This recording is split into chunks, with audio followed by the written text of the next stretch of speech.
आणि आता बातमी आहे पुण्यातील धीरानाथ मंगेशकर हॉस्पिटल संदर्भातील। तनिषा भिसे यांच्या कुटुंबियांनी सरकारकडे 5 मागण्या केल्यात। आम्ही अजूनही न्यायाच्या प्रतीक्षेतच आहोत असं कुटुंबियांनी म्हटलंय।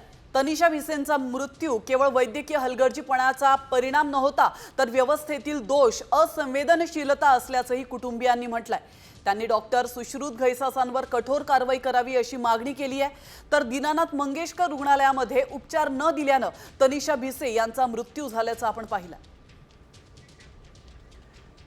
तर काय मागण्या त्यांनी केल्या आपण पाहूया। डॉक्टर सुश्रुत घैसासांचा वैद्यकीय परवाना रद्द करून गुन्हा दाखल करावा अशी मागणी भिसे कुटुंबियांनी केली आहे। त्यानंतर दुसरी मागणी त्यांची आहे तनिषा भिसेंची वैयक्तिक माहिती पसरवणाऱ्यांवर देखील कारवाई करावी। पळून जाण्याआधी गुन्हेगारांवर अटक करून चौकशी करावी अशी त्यांची तिसरी मागणी आहे। तर सरकारी योजनांची माहिती देणारी एक सेवा प्रणाली तयार करावी अशी देखील त्यांची चौथी मागणी आहे। तर पाचवी मागणी भिसे कुटुंबियांची आहे उर्वरित 2 चौकशी अहवाल त्वरित जाहीर करावेत।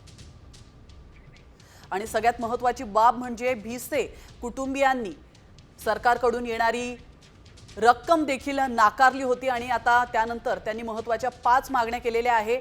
जे आमच्या घरातल्या एका व्यक्तीसोबत झालं ते कोणासोबतही होऊ नये अशी ही भावना भिसे कुटुंबियांची आहे।